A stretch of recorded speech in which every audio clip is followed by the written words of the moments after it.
Assalamualaikum warahmatullahi wabarakatuh.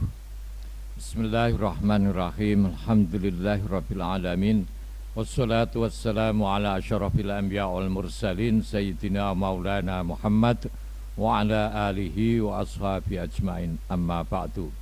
Sahabat kampung ilmu yang berbahagia, dalam diri manusia, hal yang paling penting dalam hidupnya adalah masalah keimanan. Karena keimanan inilah yang memberi manusia kepastian dalam menjalani kehidupannya. Kepastian itu berupa arah tujuan hidup manusia.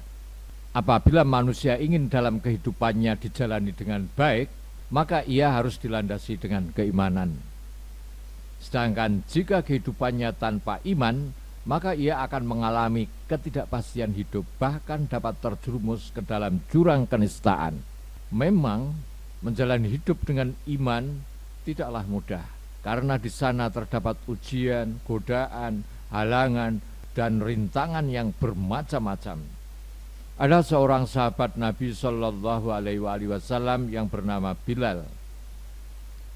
Ia adalah seorang budak yang masuk Islam. Ketika ia menerima hidayah iman, ia pun harus menerima berbagai siksaan. Namun ia tetap tabah dalam menjalaninya, sampai akhirnya ia dibebaskan oleh seorang sahabat Nabi Shallallahu Alaihi Wasallam, Abu Bakar radhiyallahu an, dari status budaknya. Bilal adalah orang yang tidak sekedar menjadikan Islam sebagai pengetahuan, tapi ia manusia yang beriman. Memang keimanan itu berbeda dengan pengetahuan. Dalam keimanan kita akan diuji dengan berbagai cobaan, bahkan terkadang nyawa menjadi taruhannya. Sedangkan pengetahuan hanya mensyaratkan kita hanya untuk memahaminya. Pengetahuan juga tidak mensyaratkan untuk meyakini apa yang diketahuinya. Untuk lebih jelasnya, dapat diterangkan bahwa iman itu berbeda dari pengetahuan tentang Allah, keesaan wujudnya, dan sifat-sifatnya yang lain seperti kamaliyah atau kesempurnaan, jalaliyah, keagungan, atau sifat-sifat yang lain. Iman itu juga berbeda dengan pengetahuan seseorang tentang malaikat, kitab-kitab suci, dan hari akhir. Sehingga apabila seorang memiliki pengetahuan tentang semuanya itu tidak lantas mukmin. Sekali lagi, sehingga apabila seorang memiliki pengetahuan tentang semua itu tidak lantas mukmin. Banyak orang-orang orientalis, orang-orang pintar yang tahu semuanya itu, mereka pun tidak beriman. Karena mukmin tidaknya seorang tergantung dari faktor keimanannya. Karena mukmin tidaknya seorang tergantung dari faktor keimanannya. Masalah pengetahuan itu tidak identik dengan keyakinan. Misalnya ini terjadi pada iblis. Iblis ini memiliki pengetahuan tentang semuanya itu, tentang Allah, tentang hari akhir, dan lain sebagainya, lebih dari manusia. Tapi ia tetap tidak beriman. Iman adalah kepercayaan yang kuat, keyakinan yang melahirkan kerinduan hati, melahirkan suatu pengalaman batin yang jika tidak sejati sifatnya tidak menjadi iman. Jadi iman itu tidak bisa dibuat-buat, harus sejati. Setiap orang yang telah memiliki pengetahuan tentang agama melalui argumen rasional harus tunduk kepada pengetahuan itu sepenuhnya, dengan seluruh totalitas eksistensinya, dan segera memenuhi panggilan hatinya, yaitu penyerahan sempurna kepada Allah dengan kerendahan hati dan rasa takut, dan menerima seluruh tanggung jawabnya secara sungguh-sungguh tanpa pertanyaan. Hanya dengan demikianlah ia menjadi mukmin sempurna. Jika seorang telah menjadi mukmin, maka ia akan mencapai puncak iman yang ditandai dengan ciri-ciri kedamaian dan ketenangan batin. Ketika cahaya iman telah mantap, hatinya pun menjadi tenang dan mantap. Dan ini adalah sesuatu yang tidak muncul dari pengetahuan. Pengetahuan hanya menjadikan manusia mempunyai pemahaman tentang sesuatu. Namun jika ia tidak mengimaninya, maka hal itu tidak akan banyak berpengaruh langsung dalam kehidupannya. Seperti iblis yang mengetahui Allah, tapi tidak mau mentaati perintahnya. Sebabnya Pengetahuan hanya merupakan proses akal, bukan proses hati yang dapat menyentuh sisi-sisi kehidupan rohani manusia. Dalam hal ini, mungkin saja akal mengakui sesuatu yang sesuai dengan aturan dan logikanya. Namun hatinya bisa jadi tidak siap untuk bersepakat dengan akalnya. Dan dengan demikian pengetahuan tersebut menjadi sia-sia. Sebagai contoh, kamu tahu melalui akalmu bahwa seorang yang telah mati tidak bisa membahayakan dirimu, dan bahwa semua orang mati di dunia ini tidak memiliki kekuatan untuk melakukan suatu perbuatan, meskipun itu hanya sekedar kekuatan seperti kekuatan seekor alat. Tidak bisa, itu akal.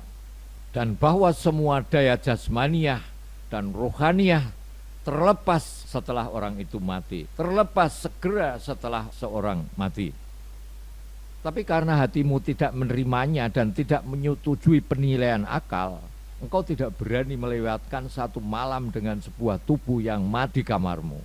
Engkau tidak berani melewatkan malam dengan sebuah tubuh yang telah mati di kamarmu sendirian.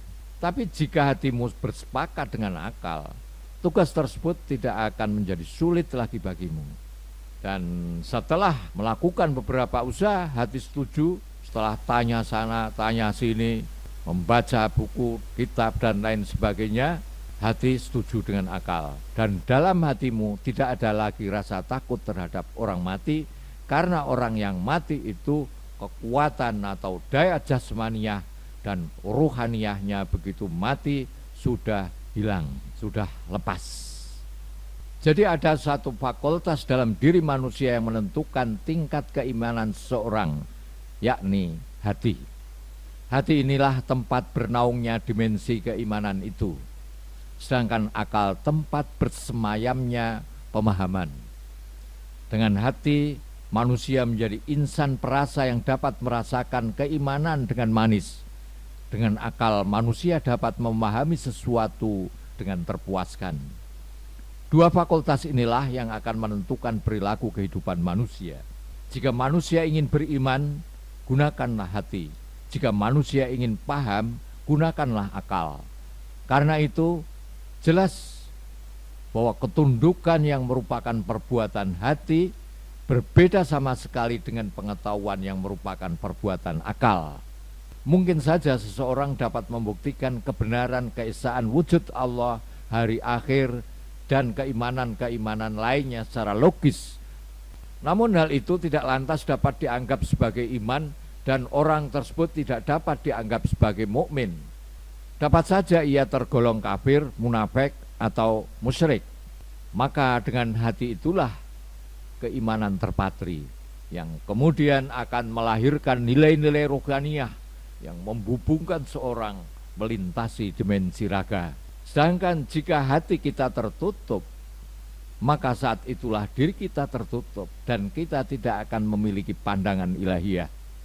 Demikian pula mata lahiriah, kita tidak mampu mencerapnya, merasakan keberadaannya, dan tidak mengerti tanda-tanda kebesarannya. Dan ketika yang tersembunyi disingkapkan, maksudnya orang itu sudah mati, dan kerajaan surga ditampakkan, karena hatinya terhalangi darinya, maka engkau bukanlah seorang yang memiliki iman sejati terhadap Allah, dan penilaian rasionalmu tidak sejalan dengan imanmu. Selanjutnya, sebelum kalimat la ilaha illallah, tidak ada Tuhan selain Allah tertulis di dalam kitab hati dengan pena akal, manusia bukanlah seorang mukmin sejati terhadap keesaan Allah. Ketika ajaran suci itu sudah digoreskan pada hati, tertanam dalam hati sanubari, dengan sendirinya hati menjadi tempat kerajaan yang maha kuasa. Hanya setelah itulah manusia tidak lagi melihat sesuatu yang lain sebagai suatu wujud yang berpengaruh dalam wilayah kebenaran. Ia tidak lagi mengharapkan kedudukan apapun atau kelebihan dalam harta dari yang lain. Ia tidak lagi mengejar kemasyhuran dan kehormatan dengan bantuan orang lain. Dan hatinya tidak menjadi munafik dan bersifat keduniawian. Sahabat kampung ilmu yang berbahagia, sifat-sifat keduniawian merupakan penghalang manusia menuju keimanan sejati. Keduniawian ini seringkali akan melahirkan sifat riya yang akan merusak kesucian hati. Karena itu, jika melihat riya menyelinap ke dalam hati kita, sadarilah bahwa hati kita belum sepenuhnya menundukkan dirinya kepada akal, dan keimanan belum mencerahkan hati kita. Keimanan mensyaratkan untuk meyakini sebenar-benarnya, percaya sedalam-dalamnya, la ilaha illallah, tiada Tuhan selain Allah. Karena jika engkau menganggap ada makhluk lain sebagai Tuhan selain Allah, memandangnya sebagai salah satu penyebab terjadinya peristiwa di dunia ini, dan kau tidak mempercayainya Allah sebagai sebab satu-satunya adalah Allah, maka itu berarti engkau telah bergabung dengan kelompok orang-orang munafik dan syirik. Menjadi kelompok orang munafik dan syirik membuat diri kita termasuk dalam golongan ahli neraka. Jika itu terjadi, kita termasuk manusia yang tidak merasakan nikmatnya keimanan itu. Sebab hidup dalam iman merupakan kenikmatan dan keberuntungan jiwa. Semua kerusakan moral dan perilaku terjadi akibat ketiadaan iman di dalam hati. Sungguh, jika ini terjadi di dalam diri kita, maka merugilah kehidupan kita selama di dunia ini. Assalamualaikum warahmatullahi wabarakatuh. Muhammad Ajib.